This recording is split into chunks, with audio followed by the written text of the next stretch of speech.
Hey everyone, and welcome to my father's long, long legs. A bit of a different video this time, since this is less of a game and more of an experience. My family lived on the southern edge of a certain Midwestern industrial city in an old house, old enough that its basement still had a dirt floor. I was not yet old enough to openly question a parent's behavior, but certainly old enough to recognize its oddness when my father began digging. I retain only a single clear memory of the time before the situation became alarming and my father forsook sunlight forever. I'm sitting at the bottom of the wooden stairs that lead down to our basement. Ahead, in the dimness, stands my father, up to his waist in the hole. Still, in his dark blue uniform from the factory, skin and fabric blackened by the hot breath of machinery and further smudged down by the damp earth. I watch father with the satisfaction of a child who sees in her parents a well of limitless capability. Upstairs, my mother called out that dinner's done. My father takes one last shovel of earth and turns it over to the side of excavation and, in a single, incredible motion, crawls out of the hole simply by pressing the sole of his boot to the lip of the pit and moving his whole body upward, walking right past me, right up the stairs. He is always a tall, angular man, as remaining pictures of him suggest, and to this day, I can clearly conjure the marvelous image of my father's long, long legs striding over me as he emerged from the hole where he spent years digging beneath our house. Apart from him, there are three of us: my mother, my younger brother, and myself. So we got multiple options. A year or so before we left my father was the last time I ventured down into the basement. My brother was out with friends, having reached the age when he finally realized the awkwardness that resulted from bringing visitors to our home. And mother has locked the door to her room and apparently gone to bed. Father was, of course, laboring in the basement, and I was doing homework in the living room while watching television. There came a knock at the door. The man on the porch was squat, but dressed neatly in a suit, coat, and hat. A pair of very small spectacles was perched on the end of his nose, looking minuscule in comparison to his large, round face. "Hello, young lady," he said to me in a labored voice. "Is your father home?" "Who are you?" I asked. The man tipped his old-fashioned hat back on his head, smiling with rubbery lips. "You would have no reason to know me, of course," he said, "but I'm your uncle." I left the man on the porch, the door locked, while I went to seek my mother's help. As I discovered, she was unresponsive, as she often was in those days. This left me with only the option to summon my father in the basement. He did not respond when I opened the door and yelled down, though I thought I could hear, faintly, the sound of digging. I looked back to the front door, where I could see through pebbled glass the rotund figure of the man who claimed to be my uncle, and descended the wooden stairs into the basement. The only light, as always, came from a single bulb hanging from the ceiling. My father had learned to operate in these conditions, but for me, the lack of illumination cast the labyrinth below into a mess of confusing and seemingly contradictory piles of damp black earth and only slightly blacker shadow. So, I'm noticing that the game's a lot darker now. Father had first attempted to dig straight down, but as the years went on, he elaborated his original plans, angling outward from the center of the basement at a depth of perhaps 15 feet. From there, he'd begun to hollow out the entirety of the basement with one long, looping path, threaded and bent around itself like some monstrous length of viscera, all the while continuing his march downward I stood on the bottommost stair that, as I thought of it, still probably belonged to our house. By my feet was a stack of unfamiliar books. They were old, with blank but warped brown covers. Next to them was what appeared to be an antique child's rattle, caked with dirt, and several rocks chipped into various unnatural but vaguely instrumental shapes. I turned to the void and called for my father. No response came, but I grew more certain that I could hear, however distantly, the sound of father's shovel. I called for him again, this time also giving my purpose for interrupting his work. As a man at the door, I said, "He says he's my uncle." I stood and waited, and as I did so, the sound of digging stopped. My father emerged a minute or so later, unfolding himself from the narrow bends of the maze, his pale skin covered only by the rags of his clothing, and every dusty grey with soil, including, I noted, the corner of his mouth, which seemed stained particularly thoroughly, and much more darkly. "Your uncle," father rumbled, not quite asking a question. He then added, "My brother." I nodded. "Show him in," he ordered. The squat stranger, my uncle, who I remember smelled of sour milk, seemed elated at his prospects. I led him down the basement stairs, his agitation growing exponentially until he saw my father standing at his full height. It must have been at least 8 or 9 feet then, I think. At the entrance of his renovations, I knew to take my leave. As I ascended the stairs, I heard the visitor remark that my father seemed to have done very well himself, all things considered. I never again saw the man who claimed to be my uncle, either that day or any day after. Perhaps not coincidentally, this is also my last clear memory of my father, and one that returned to me many years later. My brother suggested we return to our father's house. My brother and mother had their own experiences in that house, ones which I can relate only partially. My brother was young enough when my father began digging that it seemed to him an indifferent fact of life. It seemed obvious to me that something was wrong with our home. Its wrongness was screamed, I thought, by the chilly terraceness with which our mother moved through it, returning home from work in the late afternoon, serving meals and retiring to her bedroom. The wrongness was screamed, of course, by my father, who after losing his job at the factory, spent nearly all day in the basement, emerging at irregular intervals to eat and use the toilets. This is to say, nothing of the physical changes he underwent as time went on. The wrongness was screamed by my own actions, the heavy worry I felt at that moment, the fragile equilibrium of our home, be upset.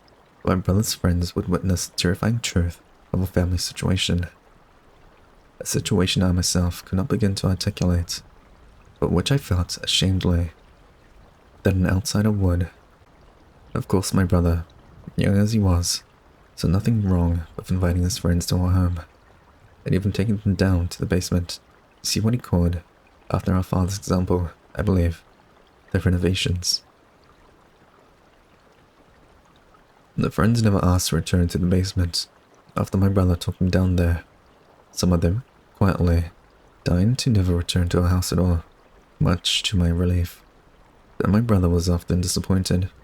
I recall only one instance when my brother was perhaps 7, when one of his playmates made a scene. I believe my brother's friend came from a religious family, which may have been part of the problem, but there may also be something I recognize only due to my biases. At any rate, though this cosmology was different from my own, he at least shared some of my anxieties, and he attempted to explain to my brother that our father's project in the basement was deeply unnatural. I emerged from the living room because, down the hall, I could hear crying. I knew that my brother had a friend over, and so I was prepared for the worst. The 2 boys stood outside the door to the basement, which still stood open. My brother looked up as I approached, at a loss as to how to comfort his weeping companion. "You're going to hell," a visitor informed me, after I managed to get him to look at me. "It's where he's digging down there," John said, looking from me to my brother. "He's digging to hell, and you're all going with him." My brother did not invite his many classmates over after that day, and I don't believe he ever invited any of them down to see the renovations ever again. "Are we really going to hell?" he asked me one night, lying beside me in bed after a nightmare sent him to my room. I told him I did not know. "But is that where Dad is digging to?" he asked. I told him there's no such place. Then why is Dad digging? In the early days, when I sat on the stairs and watched him work, my father had given me dozens of flippant reasons for his project: seeking dinosaur bones, expanding the basement for a spare bedroom or recreational space, looking for buried treasure, hoping to strike oil, suspecting a natural hot spring flowed beneath our house. All of those excuses had lost currency by this point, of course. Having asked what he was doing, as my brother told me, as a religious visitor had inquired, my father had other things to say. "This is not the real world," my father would say, or something along these lines. "What we think is the real world is just a layer of dirt kicked around the true core of the universe. And what is dirt? Inert matter, dead weight, the remains of those who came and went before us. Contents only to further press down upon creation with their waste. There was a time when human beings were giants walking upon a small earth, but now the earth has grown fat and hateful with our soil, while we have grown small. Starting here, I am scraping away the sediments, our coagulated filth, and returning us to our original glory." I assembled this manifesto from memory, from various iterations and variations father offered us over the years, and certainly it was the sort of heresy that had offended my brother's erstwhile friend. Still, they were not satisfactory answers to us then, and would not be satisfactory for my brother as he huddled, bearing a hell, on my bed. But frankly, I had no other answer for him, and let the matter lapse into silence, which is perhaps why, all those years later, he urged me to come with him back to our father's house. Our mother never made such a request, rather happy to be rid of him. There are many things about my mother I do not understand. She first found my father attractive. She admitted to me many years later because of how unusual he was. He had come to a Midwestern industrial town and secured a job at the same factory where my mother was working. Though a practical man, he read constantly and voraciously in subjects ranging from engine repair to philosophy, a habit instilled in him, he claimed, by his own parents.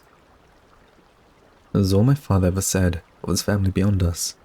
Any further inquiry into the subject caused him to leave the room or bring up some other pressing issue. Mother once theorized that father had run away from home. Whatever his reasons for leaving his family behind, my father did not wait too long before beginning a new one. I was born only a few months after my parents were married. Within a few years, father made enough money that my mother could stay home and watch over me, and, not too long after, my brother. Then one night, my brother was perhaps only a year old. Father came home, pulled a brand new shovel from the back of his pickup truck, and descended into the basement, where he began to dig. At first, he told mother that he was preparing to put down a cement floor, suggesting a prelude to a full or partial renovation of the house. As a child, the movements of adults were still largely mysterious to me, and I do not know the specific circumstances under which mothers realized this motive was untrue. Nor do I know exactly what transpired when father told mother that they must go into the basement to discuss the matters closer to its source. But after the door shut behind them, my brother and I were left alone in the house. My brother called out, most of the night while I lay in my own bed, pillows pressed to my ears. The next day, my mother reappeared, quietly prepared our meals, and then locked herself in her bedroom shortly before father returned home and commenced digging once again. My father, for his part, stopped sleeping in the bedroom with her, instead taking to the basement, a decision which coincided with the first signs of his terrible metamorphosis. The changes were slow, but noticeable. Father began to grow paler by the time the factory closed, and he could spend the whole day in the basement. It was as white as chalk. Perhaps it was this general evidence of wear, the change in skin tone, and his subsequent emaciation that made him look taller, as if his height increased in proportion to the depth of his project in the basement. Meanwhile, my mother put my brother in preschool and sent me to a latchkey program, while she worked to support us in what seemed a deliberate contrast to my father. She grew somehow darker and smaller. My father dug, uninterrupted, in the basement for at least a decade, and once I started high school, he did not even leave the basement to join us for dinner. Then my mother left him. Father was sufficiently enveloped in his life's task. There is no need to replay the arguments of my childhood. Whatever desire he once had to keep us home with him had apparently fallen away, lost in the depths of that pit. On her own, Mother seemed to physically decompress, to become less bowed. She spoke more, laughed more. She had friends and lovers. We did not see my father at all after we left. On this day, we left for good. He did not even come out of the basement, but by that point, it was questionable how easily he could get through the doorway, so tall he had grown. It was not until many years later my brother had suggested we pay a return to our father's house. It seemed that my brother wanted to put his mind at ease by checking up on our father, who had been left alone now for slightly longer than we had lived with him. On the one hand, I appreciated my brother's sentiments, even if I felt it was misplaced. On the other hand, I knew I could not stop him. His feelings toward father had always been more lenient. The only question was, would I go along with him, or let him make the visit on his own? Go with him, for sure. We decided upon a day to visit our childhood home, where we assumed our father still lived, and decided to meet there one afternoon the following week. But there must have somewhere been a miscommunication. I was late. Must have been late. The alternative is that, for his own purposes, my brother arrived early to see our father before I did, and I did not wish to contemplate why that would be. The town was considerably less industrial than it had been, but the taste of industry still laced our water and air. The old neighborhood, not the most affluent even in former times, had fallen into further disrepair. The houses up and down the block stood withered and, it seemed, empty. The sidewalks buckled around thick protrusions of sickly weeds, which reached out into the potholed street, protruding fingers of the overgrown lawns. The only sign of habitation was a single car, my brother's car, parked outside our old home. The doors were locked, the windows rolled up. A hand pressed to the hood told me it was not warm, but apart from that, I had no way of guessing how long the vehicle had been there, unattended. Ahead, the house waited. It seemed not much different from the rest of the building, scraped down to the bones by the elements. The windows were gone, without even slivers of glass remaining, and the porch had bowed and now held a stagnant pool of rainwater. The front door stood open at an angle, its lowermost hinge having rusted and snapped in two. Stepping carefully on the wooden porch, I slipped inside and found myself in the old living room. The floor was littered with trash, and chunks of plaster dropped from the ceiling. The television was gone, though a lighter patch in the shredded wallpaper marked its former location. The couch had collapsed, and now seemed covered with mounds of some sort of grey mold or fungus. Ahead was the central hallway of the house, and I could see that the door to the basement had been wholly removed. I called out my brother's name, and then stood there for a moment, looking down into unremitting darkness. Of course, the power was out. It was probably disconnected long ago, but a flashlight lay on the floor just outside the basement entrance. My brother's. The flashlight seemed quite new. I flicked it on and pointed it down into the basement, but it penetrated far enough only to reveal the foot of the stairs. I called my brother's name again and waited. There was still no response. Assuming the basement was anything like as I had last seen it, my brother could have easily gotten hurt if he went down without his flashlight. He may have been lying down there, just beyond the stairs, unconscious. I had to make sure. Flashlight ready. I went into the basement. Interesting. The stairs creaked beneath my feet. I reached the bottom, and when my flashlight returned, found me a slope hitting deeper beneath the house. I knew my father had done quite a bit of work in the decade since we left. I went down. I called for my brother. I walked to the left. I walked to the right. I called for my brother again. I turned right. The musty smell of old earth filled my nostrils. I turned right. Around me, there's nothing but darkness. I walked further onward. I called for my brother again. I received no answer. The path branched, left and right. I followed the sound of digging. The path my father had eaten through. The earth stretched out in all directions. There is no sign of my brother. I called for my brother again. I followed the sound of digging. I turned right. The musty smell of old earth filled my nostrils. Around me, there was nothing but darkness. I followed the sound of digging. Was I going in circles? Would I even be able to tell? I followed the sound of digging. I took a downward sloping path to the left. I called my brother's name. In the distance, the sound of shoveling did not break its rhythm, as if the digger did not know or care I was there. I followed the sound of digging. I walked further into the darkness. I called for my brother again. I followed the sound of digging. I turned right. The musty smell of old earth filled my nostrils. Around me, there was nothing but darkness. I followed the sound of digging.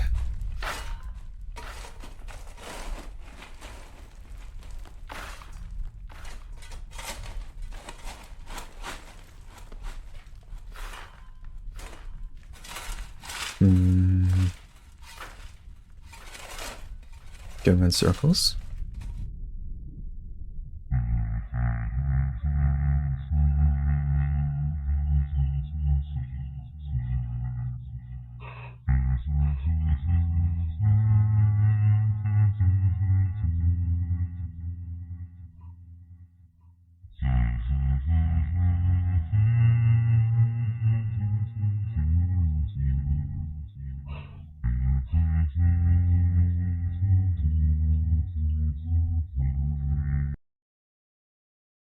I did not find my brother. I did not know what to tell our mother. I did not know where to go from here, what to do. It is true, I gave up my search, but once I saw what lived there, had been living there for all these years, more precisely, what had grown there, I ran from the basement. Somehow, by my own luck, or by some other's design, I made it out of the darkness, and my brother has not. There is a chance, I think, that he may still be alive. My guilt is heavy, do not doubt that, but it is outweighed by the fear I experienced when I came face to face for that terrible result of father's attempted renovations of a rotted world. I once told my brother there is no such place as hell. I still believe that to be true, but wherever my little brother is now,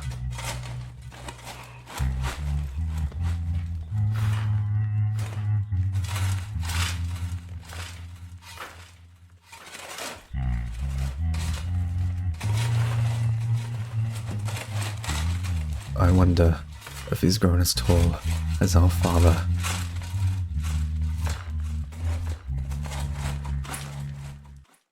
My father's long, long legs.